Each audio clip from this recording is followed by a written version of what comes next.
Okay, here we are, the world's most bullish podcast, pod number 58. It is brought to you by Dr. Evil 10%, aka the People's Champ, myself, Sir Neverlook, aka the Excellence of Execution. And it's just the two of us. No, Mr. What's this, misinformation part 4? Yeah, the misinformation part 4. The thing is, Mr. Allin, he's given our episodes, I think, serious titles where it should just be misinformation part 1, part 2, part 3, and part 4. They are ongoing, aren't they? So anyone tuned in, don't take any advice from anything that you hear from this evening's show. Except one thing, buy Bitcoin. Just buy Bitcoin. That's always the mantra. Yeah, it makes me have a quick look at price, and yeah, it's low. It's depressing, but we're not here for the price. We're here for the news and to let you know that every day, every block, every second, it gets better and better. Sound money and the Bitcoin network gets more and more secure. Well, I think it's worth touching upon the price because I think there's a story which we'll cover next week when we've got Mr. Allin, because I think it's some aspects which are probably better explained by him. So we are seeing a dip, and it seems to be associated with Celsius, which from my understanding is DeFi. So it's a lending platform, and they have paused withdrawals. So I think we've talked about this previously, but it's not something which we'd recommend, but there's a whole thread on it. I think we need Mr. Allin to properly go through it. So if you're wondering why there's been some dip, it does seem to be linked to Celsius. And also Binance had paused their withdrawals for a while. Yeah, I was going to say Binance as well. Some of those weaker hands are being shaken out. Yeah, but it always just goes to show, doesn't it, that we've talked about it previously. Get your whatever currency, even if it's on some shit coins, but just get it off the exchange because ultimately you're giving them control of the cheese. See, this is it. Like Bitcoin, one of the principles is its self-sovereignty. It's having control of your assets and being decentralized from, any central structure, government, big banks, whatever else. But people are leaving it on there and they're doing silly shit with it rather than just hodling hard. Yeah. I feel a bit sorry for them because, some people have got this money tied up in Bitcoin and want to make a little bit of cash. To help them through these hard times caused by the government, and now they are getting shit on from a great height. But it is a bit of a lesson. If you're going to invest in Bitcoin and plan for the future, don't look to leverage off it on platforms like this because you may get problems when there's a bit of a price shock. Yeah, absolutely. Again, I know we'll cover it next week, but 7-8% gains over sovereignty, is it really worth it, especially given the current situation of what's just happened? To me, it just doesn't make sense. You'll make so much more and equally just have that peace of mind knowing that you can access it at any time just by holding it. Yeah, we're in the midst of a winter. It's cold. Pack your coat on, get your fur skin. Don't worry, it will be the halving soon enough. That's the one. Just wait for that. But in the meantime, Diamond Hand Club, keep it there. Cool. Yeah, so, all right. So, we're pretty much exactly halfway through to the halving, aren't we? So I think we touched upon this another time. So we have. If you've been holding for 2 years, only another 2 years to go.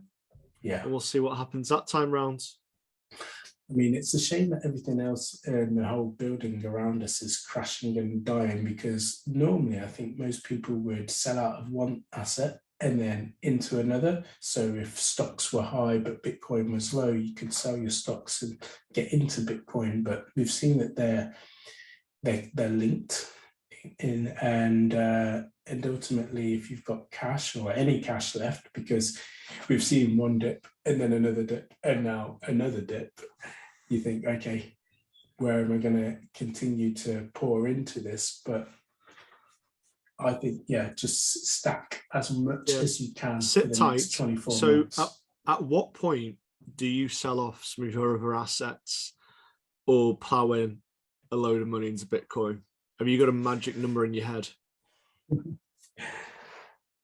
I don't know. It's a classic. No, I don't. I don't have a number. I don't have a number because so say if it those hit, other assets. If it hit 10,000, would you sell your company shares? Would you sell your Ethereum if you still got it? Yeah. Do you know what? Probably so. It's a number, and it's probably a different number for everyone. It's a number which allows you to potentially attain a whole Bitcoin, no doubt, at a reasonable price. So, for example, if it was 10, you'd be like, right, I can gather 10. Or if it's 15, okay, right, I've got some other things that I could sell off and I could get to 15.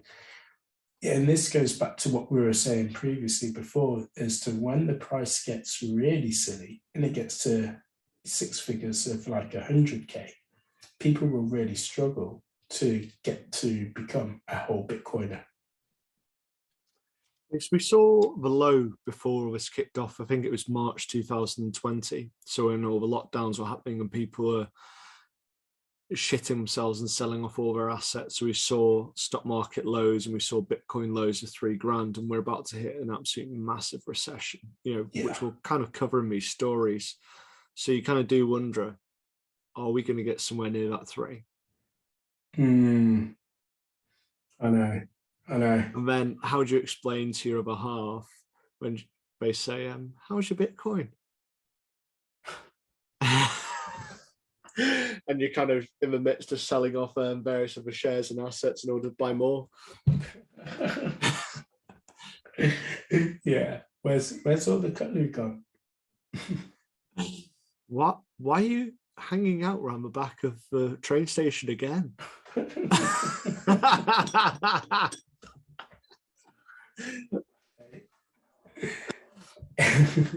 Do something strange for change. Yeah, exactly. Anyway, going on to a more serious point now, we've kind of addressed the elephant in the room. Should we kick off the first story? So, The Bitcoin Academy by Jack Dorsey and Jay-Z. So, yeah. I know you love your music, so I'm not so clued up on Jay-Z, but is he a Bitcoiner? Jay-Z is a Bitcoiner, and I say this because he and Jack Dorsey are good friends. So Jay-Z had a streaming service called Tidal, which was his equivalent to the likes of like Spotify and Apple Music. Jack Dorsey was the one that bought it, and I'm sure they were probably friends before, but they became even greater and closer friends for it. I think they also did some charity work where they were bringing water to Africa together as well. But now they've launched this new academy called the Bitcoin Academy, bringing financial education to Marcy House residents. And Marcy House, for those that don't know, is where Jay-Z grew up in Brooklyn, New York. So prior to now, back in the 80s, when he was growing up, it was more of an impoverished place. However, it has become gentrified. So I don't believe that the people there are the same class of individuals, but it's still all good in terms of bringing like programming to kids for free, aged between 5 and 17. It was an interesting one because it seems like it's they call it the Bitcoin Academy, but it's not so much about Bitcoin, it's about the principles of Bitcoin. So I think it talks about financial literacy, general literacy and general understanding. So it's teaching those life skills, which I suppose schools don't really teach. These kids may be skipping school, but it will teach people the principles of, what the world is. Yeah, absolutely. And it's something that I know we've touched on previously before in terms of education and what schools actually teach kids. But financial literacy should be one of those key core subjects, just as maths, English, and science in my mind. So the literacy that these kids will be getting, I think should be, again, throughout, because I'm sure there's a stat where 50% of Americans don't even have like $500 in savings or something weird like that. Oh, I think we had it, and it came through from Mr. All In. He sent an article. Actually, I think I can open my phone. 1 minute. I'll tell you what the stat is exactly right now. Average American savings account balance is 4,500. Okay. So you think, in terms of spends, I don't know what the average spend is. Say it's 20,000. So if we pick out a number like 20 to 30,000, which I think 20,000 is probably a fair one. So that is bordering on a quarter of a year, so 3 months. So things go tits up. Yeah. Wow.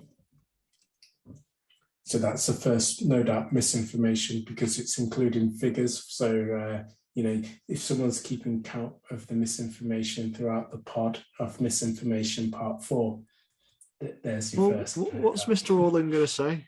Yeah.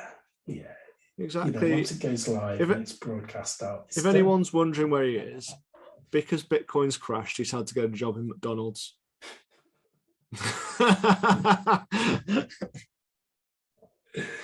Yeah. But yeah, it sounds like a great initiative, and I think it is a bit more about the promotion of Bitcoin in the name rather than the actual acts within. Yeah, of course, and it's good to see these billionaires giving back to people as well, because Saylor does, of course, have his own course in terms of providing people with access to higher education. But I think, for me, financial education is really, really key. Yeah, definitely getting a good grasp on it when they're younger, so they can understand the labyrinth when they're older. So I think, as we've said, the government and financial institutions don't want you to be financially literate. No, they don't. That's a simple fact of it. Some of the things which I'm digging into now, it's just mind blowing. One of them, which got pointed out by Tony Robbins, is a bond. What's a bond?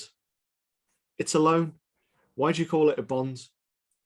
So it's either a government loan, a company loan, or what else do they do? Institutional loan, but we call it a bond. So it puts a bit of mysticism around it. So why on earth would you lend the government, 10, 50 grand at a 2% interest per year? Yeah. So yeah, that kind of mysticism just says it also. Good luck to them, because people need that know-how. Yeah, 100%.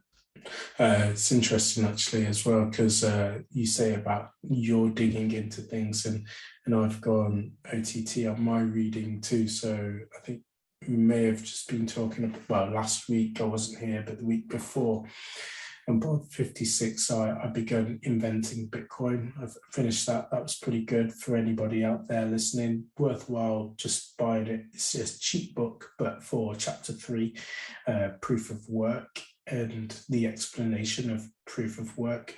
But I've now gone on to why buy Bitcoin, and in it talks about the banks and the financial ruin that the banks put people in over the 2007 and 2008 crash, and how they've essentially become now too big to fail, and there's more of them too big to fail because of the money printing.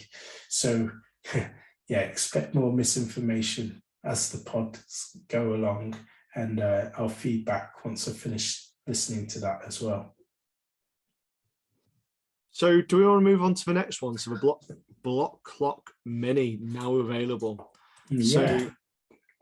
So, eager watchers of the pod may have spotted in the background of Mr. All In's room, but he has a block clock, and I think it's quite expensive, the one which he has.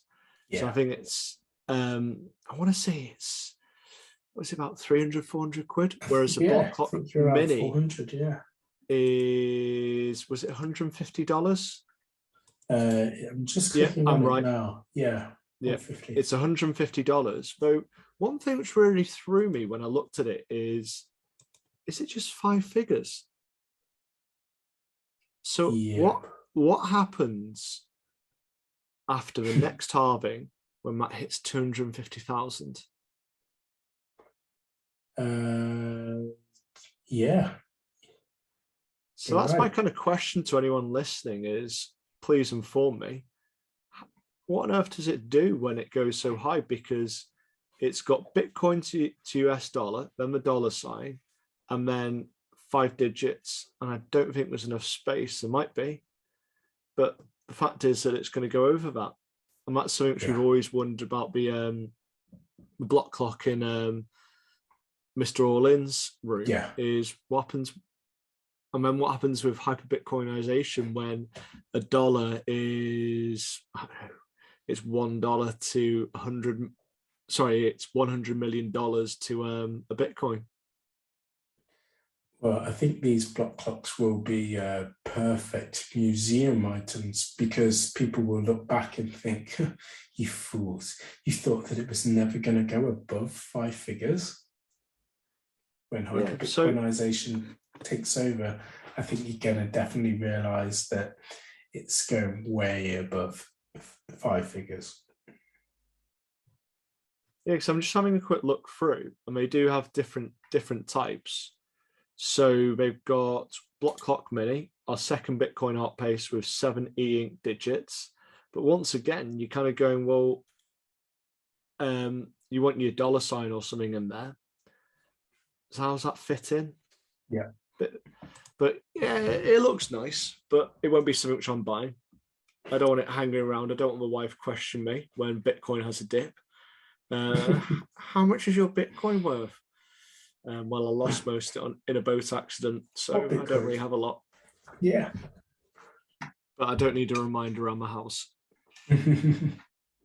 No, I get enough and it would via go Twitter. against everything Sir Neverlook is about. Yeah. Yeah, here we go. It's 349 for one which Mr. All-In has, whereas that's $149. So it looks cute, but not something which I'd personally invest in because I just think it's a little bit of a waste of money. So it goes against my stingy instincts.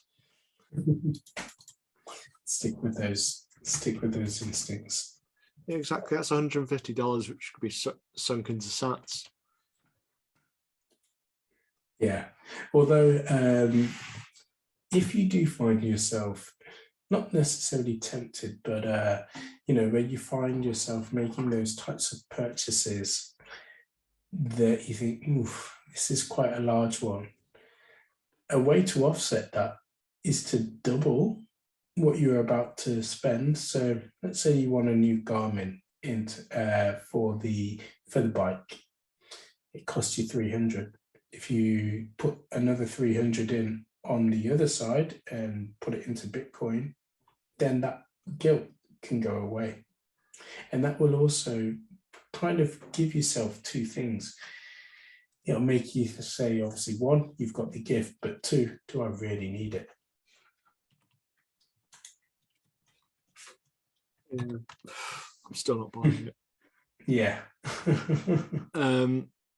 Yeah, I don't think there's anything else which I really want to say about that. So, do you want to move on to the next story, which is El Salvador, our favorite country? Yeah, absolutely. We've always got a lot of time for El Salvador. And on a side point, just before we touch upon this, what has happened about Bukalele's meeting with all those central bankers and representatives? It's gone quiet. Good point. Really good point. Personally, I've not heard anything more of Nayib Bukele in this meeting. Yeah, so anyone who hasn't heard, Bukalele, I think it was 40 or 42 countries sent across 44, representatives, 44, either from the government or banks. And they talked about financial inclusivity.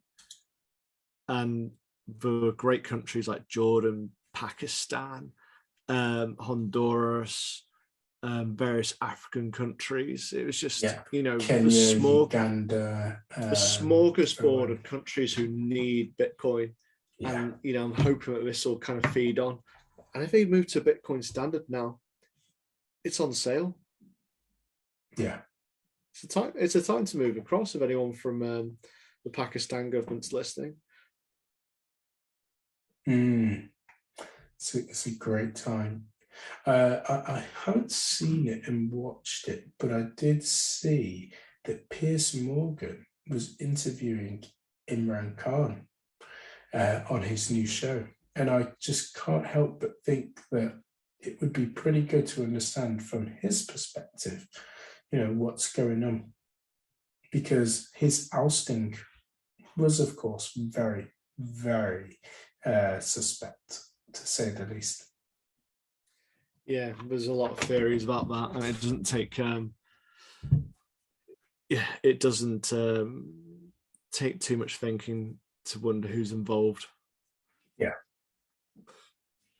So kind of going to the positive, El Salvador. So El Salvador have seen an increase positive. We do positivity on this podcast. We do positive. When it's about Bukulele or El Salvador, it's definitely positive. So we've seen an increase, so 165% more than the country received in the same period in 2021. But I kind of do look at those figures and think, well, 2021, we're during all those kind of like fucked up lockdowns. So yeah, exactly. Is that going to be representative? But it does appear to be a positive. They might be seeing a lot more tourism because they got Bitcoin Beach and they are the first country to move to a Bitcoin standard. So I think a lot of Bitcoiners are interested and they're spending some of their hard-earned sats on going across to El Salvador. So good on him, because it looks like he's actually creating jobs through this. Whilst the world says that El Salvador's burning, they've lost money, etc., he's playing 4D chess while everyone's just playing with one. Yeah. I mean, just looking through the comments, which is what I always like to see as well. Someone is talking about the money that El Salvador has lost, but naturally it's been made up in terms of the tourists. Someone here saying, wow, that's nearly 1 million per tourist. Next comment, please reevaluate your calculation. Yeah, it's a success story. I've seen a lot of things in the last couple of months about El Salvador. It's going to shit because they've bought Bitcoin into their reserves at such a high price, but this just shows that they're being innovative. People are attracted to it. And I think people do see this as the infancy of the next major currency. So fingers crossed that Bukulele has gone the right way. But actually, we don't even need that. We'll just leave the US to destroy its currency.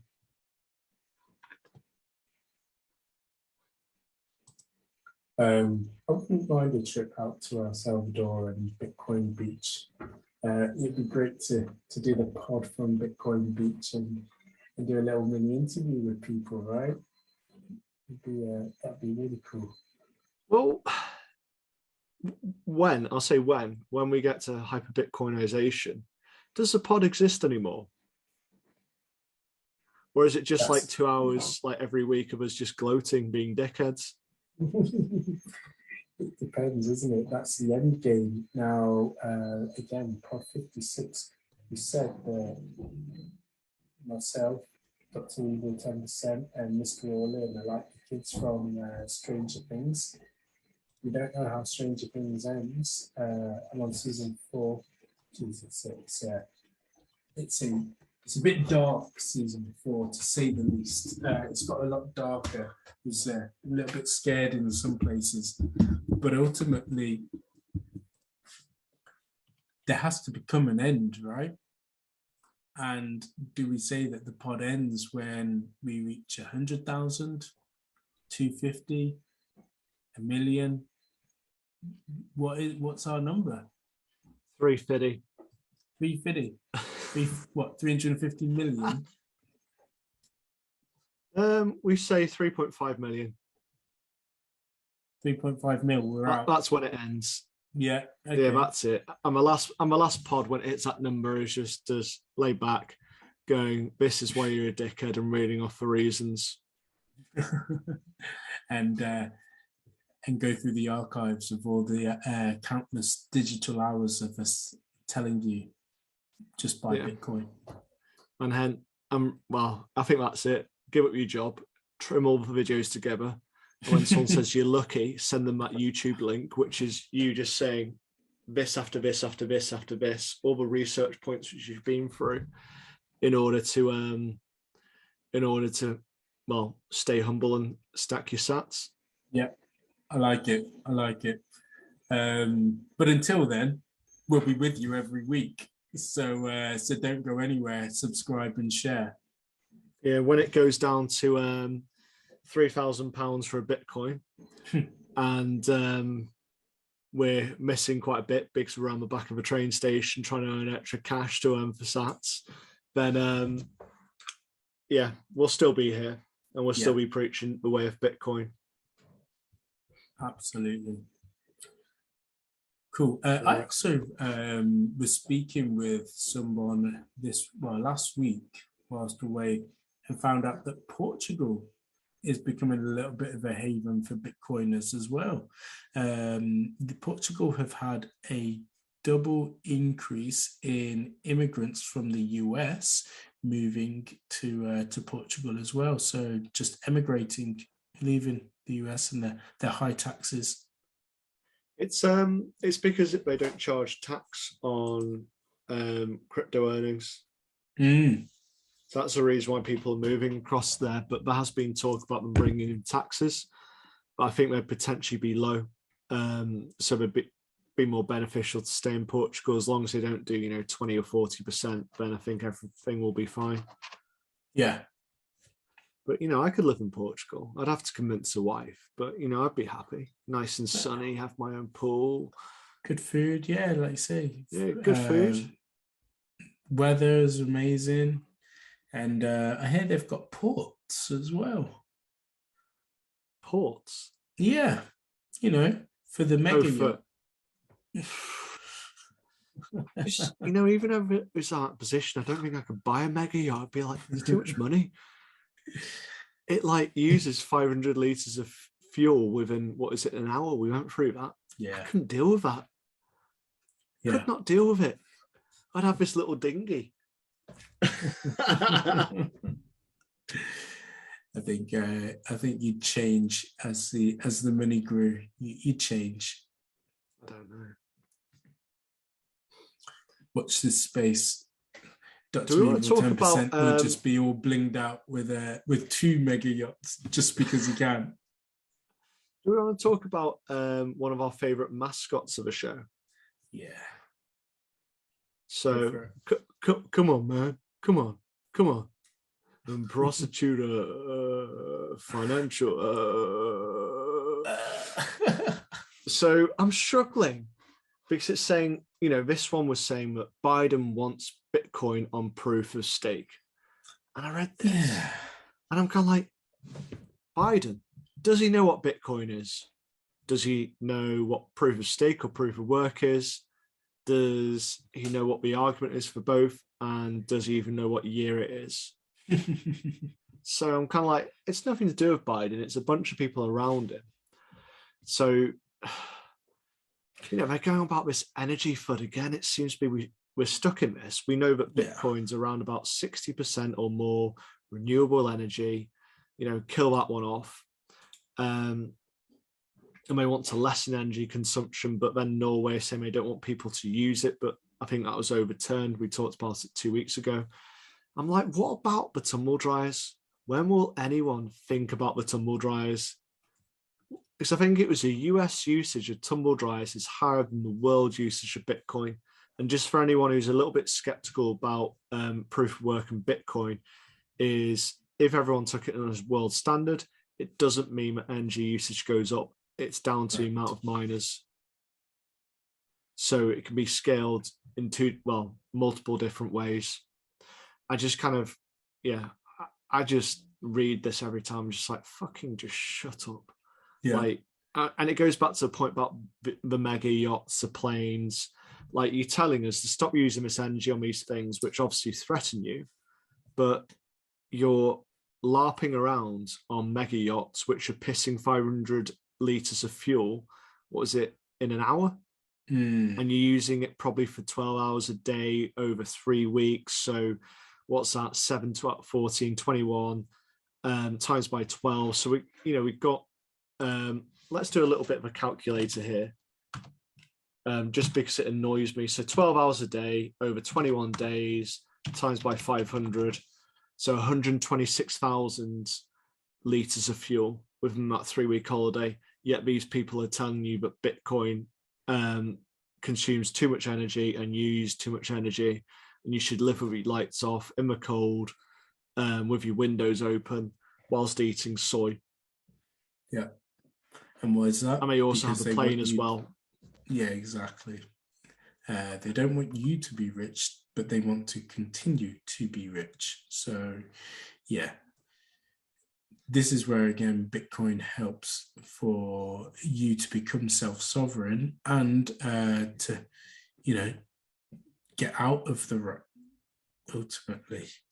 I think they should raise it with the CEO of Bitcoin.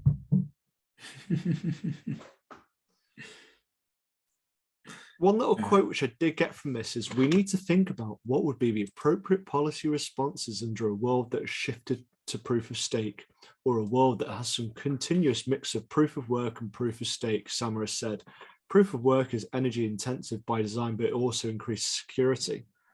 So I think we've repeated this most shows, but proof of stake, if you have the biggest stake, then you get the biggest say. Proof of work is, so Bitcoin, the fundamentals, why people say there's numbers getting bounded around. You have a lottery.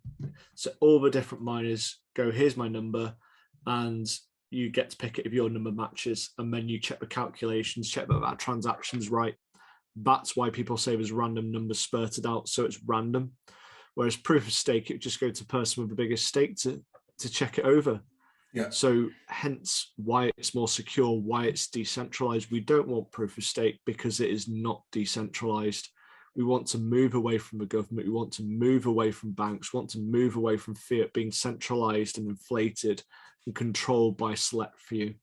This is the currency of the people.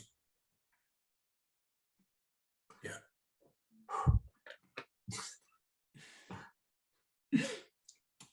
There you have it. Okay, we will quickly move on to the next story because I think that we could probably get it in time, which is Inflation Weekly. Yay. Wall Street Bets talk some sense. So a comment on a Reddit post. So what they didn't tell us about today's 8.6 inflation CPI print. Now, if anyone's been following this number has slowly but surely rising up and up and up. So yeah, they're saying 8.6. We've always thought that it was more than whatever they printed, and we are certainly in the double digits, I would say. Well, this is CPI. Yeah. I think I sent round the shadow stats, and it had it 17 or 18%. I can't remember what it was. So that's closer to year one, which was around about 20% of currency was printed in year one of the lockdowns. And then we got year two, which is the same. But this 8.6 inflation CPI print is the highest since 1981, officially. Right? So 1981, they weren't on the CPI. They're on actual proper statistics. So, you go back to, what is it, the 70s to actually get to the double digits. So some interesting things, well, because money doubles, every 15 to 20 years. The debt was 980 billion for the US, whereas now we are, is it 300? Yes. No, 31 trillion in debt. Correct. And according the interest to rate, my favorite debt clock. The interest rate in 1981 was 20%. So what's the interest rate now? 0%. Yeah. So it's a great thread, and I don't think I can really do it justice in a short time. So I'd recommend anyone to have a read about it. But it's basically saying, if you don't put the interest rates up, you can't tame the inflation. So if you don't do this, then potentially it goes hyper. And once you go hyper, it's never coming back. And that's what the theory behind the post is. And it appears to be someone who, knows a lot more about the subject than myself. So it's interesting talking about oil and natural gas. And it's a point which I think Janet Yellen, everyone's favorite idiot, said, well, she's not an idiot. She's just corrupt, or well, actually, she's corrupt or stupid. Let's put it that way. Mm-hmm. Inflation is not transitory. They've increased the monetary supply. Therefore, the amount of dollars which everything costs has gone up because your share of the money pool has gone down. And that's what a lot of people don't get and what they're trying to claim. Because they've claimed it's transitory back in 2008 and we claimed it again within the last year or two. It's not. But really, really good threat. And it does end up, so this is on Wall Street Bets. But unlike any point here to fair, dear reader, there's an asset waiting in the shadows and it can step out from the shadows for anybody, anywhere as a capital flight release valve. And governments have no ability to stop their citizens from opting out and saving themselves. And then we have the Bitcoin symbol. So, yeah. It's an interesting one, isn't it? Because also, I believe that it may have been one of Jack Dorsey's biggest tweets when he wrote, hyperinflation is going to change everything. It's happening. And that was back in October of 2021. We've been saying it's been happening. You are feeling it, I'm sure, in terms of if you were going back 12 months, 24 months, the things that you are buying and consuming were a lot cheaper than they are right now. Yeah, gas, electricity, cars, holidays, meat, oranges. So I think I sent some stats over to the group, which I saw in a meme, and it had them reeled off, and it did appear that around about 17-8% might be right. Yeah. For this year, but you are going to see that again. So this is just year one, and that's so inflation seems to take 12 to 18 months to trickle down, because you've got the kind of like knock on through the supply chains, which is one of the reasons why we've had supply shocks and issues. So we've had lockdowns which have impacted production. We've had the trickle downs of inflation, and we're going to have it again. Yeah. Now, of course, this is already happening in places like Argentina, Venezuela, and other places, but it will happen in the West, in EMEA. Do they have celebrations in Argentina when they don't have hyperinflation? What is it? It's 50% for 2 years in a row, isn't it? Yeah. And that average over the last 100 years is over 100%. Yeah, it's crazy to think. Right, well, we can come back to you in terms of those countries, and I'm going to have a quick look and Google countries with hyperinflation.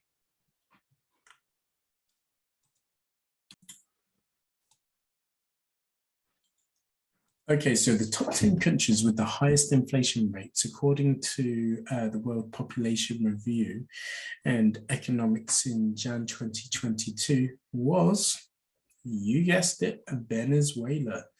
So Venezuela had 1,198% inflation from the previous year, followed by Sudan, Lebanon, Syria, Suriname, Zimbabwe, and Argentina. So Argentina had 51.2%. In eighth place, Turkey with 36.1%. That's a lie, though, Turkey. Absolute lie. Yeah, definitely that one is a lie. I was actually just talking to somebody last week from Turkey, and she confirmed those figures were a lot higher. I asked, and I said it was quite a personal question, because I am really curious, of course, to really want to understand How are people surviving? And as she said, well, people are getting loans. So the banks are giving people loans within order to help pay for the rising increasing costs. So that is just it's a recipe for disaster. So yeah, watch this space as Turkey blows up. So you kind of think, will the UK and US move to that space where people are taking out loans for basic cost of living?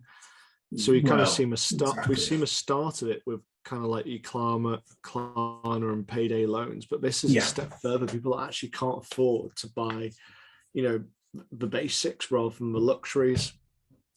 I mean, as we said, you know, people are putting things like McDonald's on and buy now, pay later, and then paying for it in installments, which is crazy. Talking about buying food, Norway have taken it to a whole new level. So this was a story which I think was scheduled for last week, but Norway want to track supermarket purchases.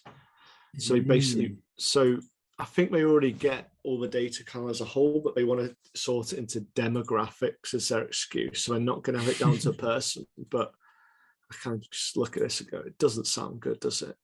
No. So they got their they kind of got their social ID. Wait, I can't remember what it's called. It's some random. CPR is in Denmark, isn't it? The CPR number? No, it's like Gespren something. It's some very weird Nordic sounding ID, and they want to link everything to it. So they got access through that ID, which links through to your bank, and they'll have access through to your supermarket so they can see everything.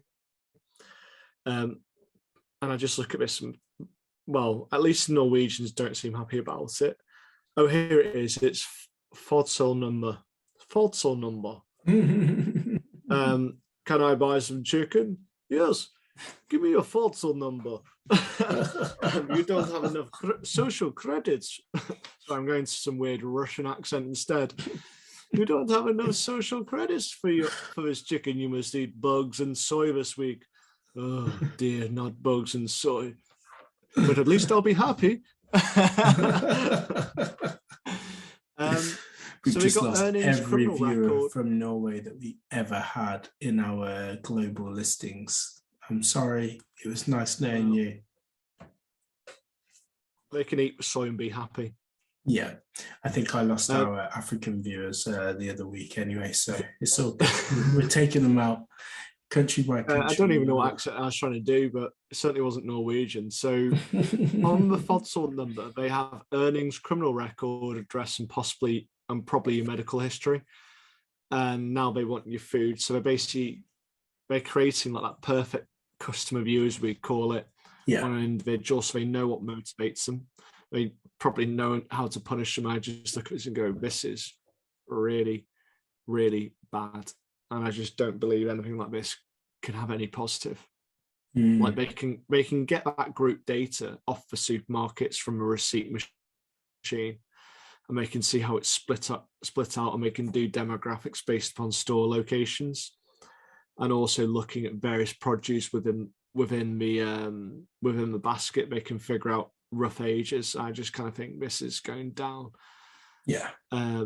But one of the suppliers gnaws group and wants to appeal the decision, so fingers crossed they get told to fuck off. You know, that monitoring of people is definitely, unfortunately, the future. So I think the launch of things like Google Glasses, it sounds cool that you can record everything and see it all in real time. But where do you think all of that information then is going to be stored?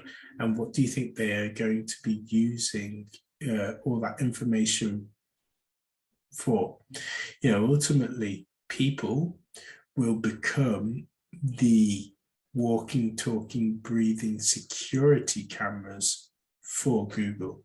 So, rather than, because it's not possible, install CCTV across the globe and across the world. But if you've got it on you in person and it becomes a wearable, and it becomes a wearable just like the norm, then I think you need to be mindful of where all of that data is being stored and what they're doing with it. Well, they wanted a payment chip installed in people's forearms or their wrists, didn't they? Yeah. And it's just like, oh, that sounds good. I mean, again, we're already probably partway there with wearables that have GPS systems in them, as well as the ability to pay. At least you can ditch them. Yes, exactly. It's not. Whereas with some kind of chip, you're having to dig a hole in your arm. Yeah.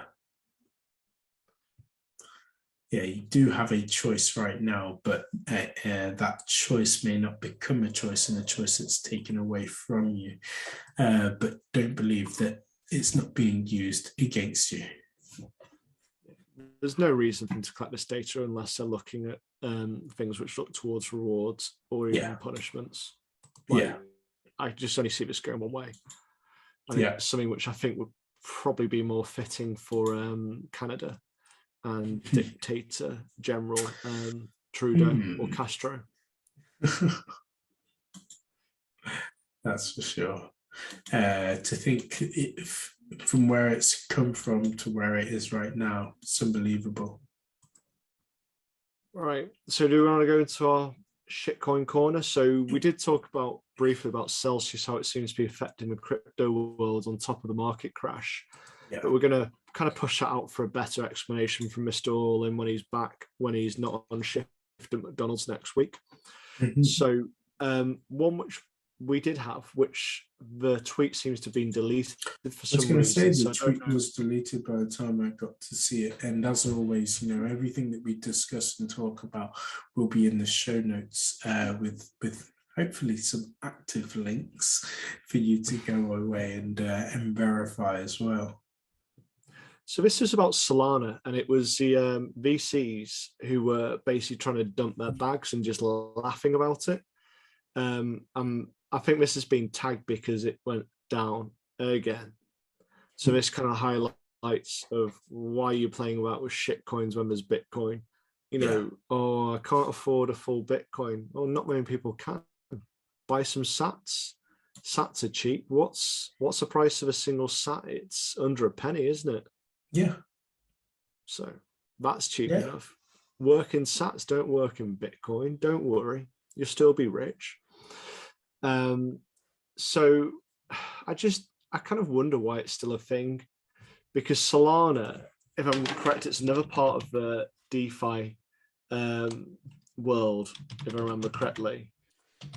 It's a classic fallacy, though, isn't it, of human trait of wanting to get rich quick and falling for scams, as opposed to what is the true thing, which is Bitcoin from the outset. So it's really difficult to sway people's minds, because to the majority, like you say, Bitcoin is on another planet, on another stratosphere, with the price, even with the reduction in price, to be able to achieve and have a whole Bitcoin. People find it difficult, I think, to work in fractions, and of course to 9 decimal places, and have a fraction and be satisfied that they've got enough, as opposed to just having a whole one, because that feels normal. So going into Solana, so I've just remind myself what it is. It's a competitor to Ethereum. So it's shit like Ethereum again. And it's decentralized. The design is to pay for transactions. It uses proof of stake and proof of history. So basically an active user. And it runs apps. So it's pretty much like F. So I wonder if it has like a load of stupid fucking pictures on it. But yeah, it's a video which I think really provided the context. So I think if I looked at the Solana price chart, it's probably just showing it God knows what now. Yeah, let's have a look. Have a quick look at what it is. So yeah, we're down to 23.54 from its high of 193. So I think you can see where it's gone down once and twice, and obviously it's been taken down with the market as well. So it's just one which I kind of go.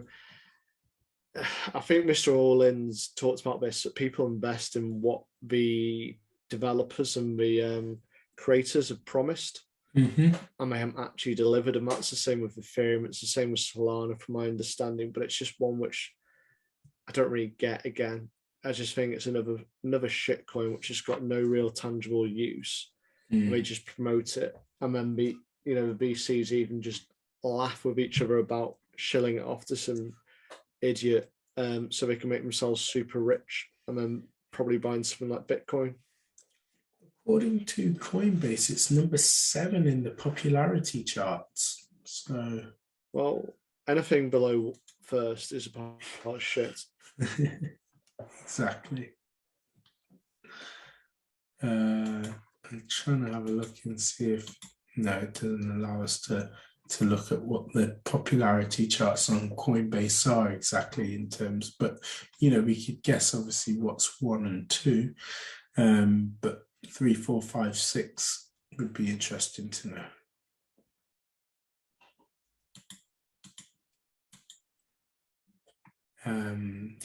There we have it for that. And I'd say we're going to leave the Celsius story, and we are going to finish on Hack of the Week. So Hacker gets into NFT Discord and then steals their Bored Apes. So don't be surprised for regular listeners if you think, hold on, I see a pattern here. Yes, you're right.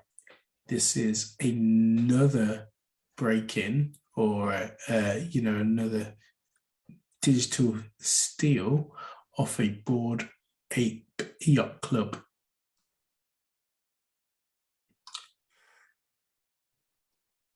So in the stats here, they took 32 NFTs, which consist of some board.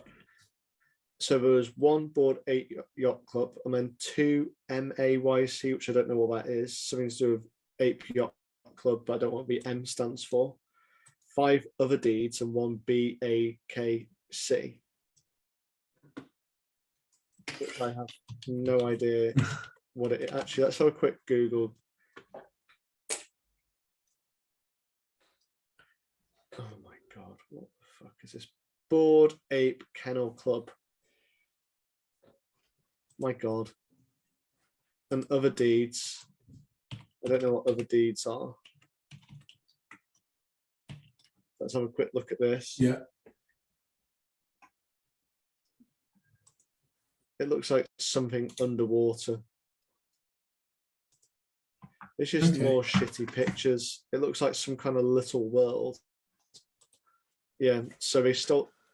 Oh my God, it stopped playing. Viewers on YouTube, you will be watching now the disgust once again on Dr. Evil 10%'s face. You can't recreate it.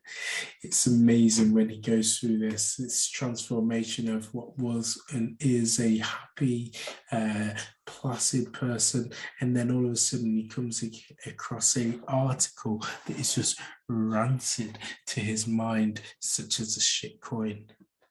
It's not a shit coin, it's a fucking JPEG. There's a JPEG with a digital fucking signature, and some fucking idiots have bought it. Like, one of my friends, he's trying to describe them as art. And like, I broke down to him why it wasn't art, because it's reproducible.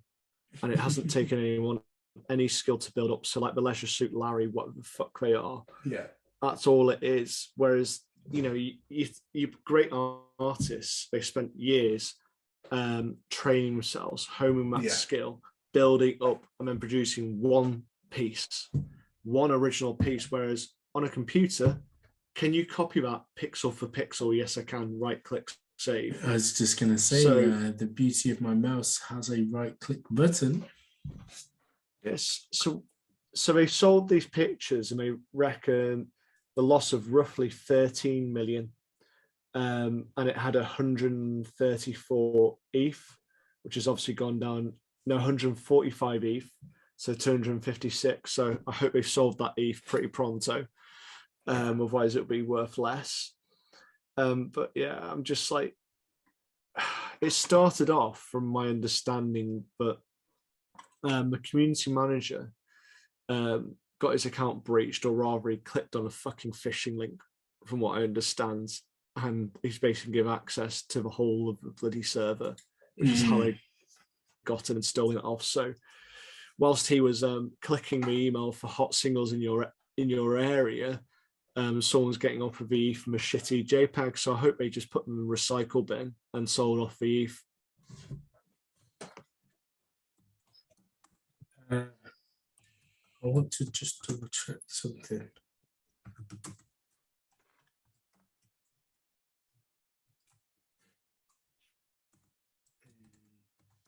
Now, don't know if it is just no.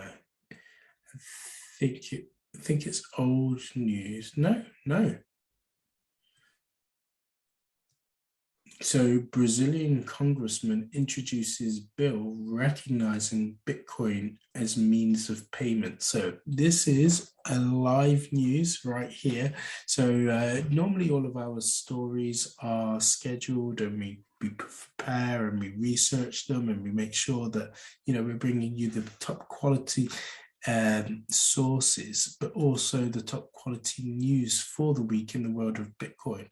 And as I was just reading on Twitter at the time from our previous news story, I came across this article and just wanted to confirm it. So this is on Finbold.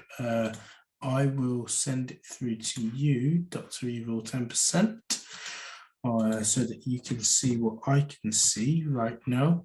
And then again, as always, we'll leave this in the show notes. But it's saying that despite the cryptocurrency market going through a bearish trend, cryptos are obviously becoming a popular and adopted in the world as an alternative to traditional assets. Brazil and other currencies adopted as payment methods. Brazil may see Bitcoin and other cryptocurrencies adopted as a payment method, following from a congressman introducing the bill on June the 10th. So not so long ago. Good news. And when I just had a flick onto Twitter to see if I could see the same story, I got the Bukelele story. So Justin, El Salvador finance minister, says 40 million decrease in Bitcoin investment doesn't even represent 0.5% of their national budget. And Bukelele's replied to that, "You're telling me we should buy more Bitcoin." I like that. That's lasered in. He knows what he wants. It's on sale. He should buy more. If he's listening, buy more. Naib. Someone pass the pod over to Naib, please. Let pod 58 make its way over to El Salvador. We're big fans, Naib. And that's it for our stories, isn't it? It is. Some breaking news right at the end. News just in, breaking: Brazil congressman making Bitcoin, recognizing Bitcoin in Brazil. So fantastic. Is it going to be? It's almost like you got. How would you have like a few different stages? You've obviously got your Bitcoin standard on its own. Then you got your joint standard, which we've seen with El Salvador and the dollar. When you've seen recognized as a means of payment, and I suppose it's recognized as an investment, and within things like ETFs. Yeah. And then just being able to buy Bitcoin. And then below that, you've probably got the China model, which is you can only buy Bitcoin and leave it on the exchange. So you have kind of got your levels of almost like that ladder for the countries. Yeah, absolutely. And the countries, as we've said, will happen in a domino effect ultimately. One will do it, another will do it, and then it's going to be a case of, well, I don't want to be left out from what that country over there is doing. I need to be involved as well. But what was worrying is last week, whilst I wasn't here, I was at a conference, Money 2020, and a gentleman that works within a well-known bank, HSBC, said that there are 91 countries right now all considering CBDCs. So, dependent on the speed of hyper-Bitcoinization, the halving, because as we know, none of these countries will ever implement anything new, fresh, and quickly. So we do have time on our sides, but we also have seen CBDCs being rolled out in the likes of China, and with many, many more to follow. CBDCs, all it is locking someone on the currency so they can't escape and actually linking it into various systems. So it's basically modernizing fiat so it's inescapable. There's no good reason for it, because it should be down to what the best currency is. So it allows the government to inflate, also allows them to attach it to a social credit system like they have in China. So that's not just some kind of like right-wing conspiracy theory. It's happened, and it's one of the big reasons why they want CBDCs. I possibly expect it to happen in Canada next. Because absolutely. He is, and they'll give you all of the bullshit excuses of we're trying to become a cashless society. It's cleaner. But we're already a cashless society. Yeah. Oh, it's so the government has control rather than the banks. Well, the government does. The government are the ones who print the money. You're trusting the government not to fuck the currency up yet again after you've done it numerous times. And this is why decentralization of money is so important. Yeah. Well, personally, I'll be stacking the logs because I think it's going to be a very, very cold winter, and we need to stay warm somehow. Depressing thought to leave us on. Yeah. Well, stay positive. Stack sats while they're cheap. Yeah, I don't know if we gave you too much misinformation in the misinformation for. Perhaps we should have made more of an effort to do so. Yeah. Well, we will be back to you, I'm sure, with another episode of misinformation from him, Dr. Evil 10%, aka the People's Champ, me, Sir Neverlock, aka the Excellence of Execution. But perhaps we may be joined by you know who, Mr. All In, aka the $1 trillion man. And is he the $1 billion man now? Oh, this is true. He's probably, due to current circumstances, he's probably dropped down to the $1 billion status. And she was here, but she's never here. Mrs. No Show. You won't be seeing her soon. Nah. Cool. Well, let's sign off. Those stories were brought to you by the world's most bullish podcast, The 4Bs. Peace out.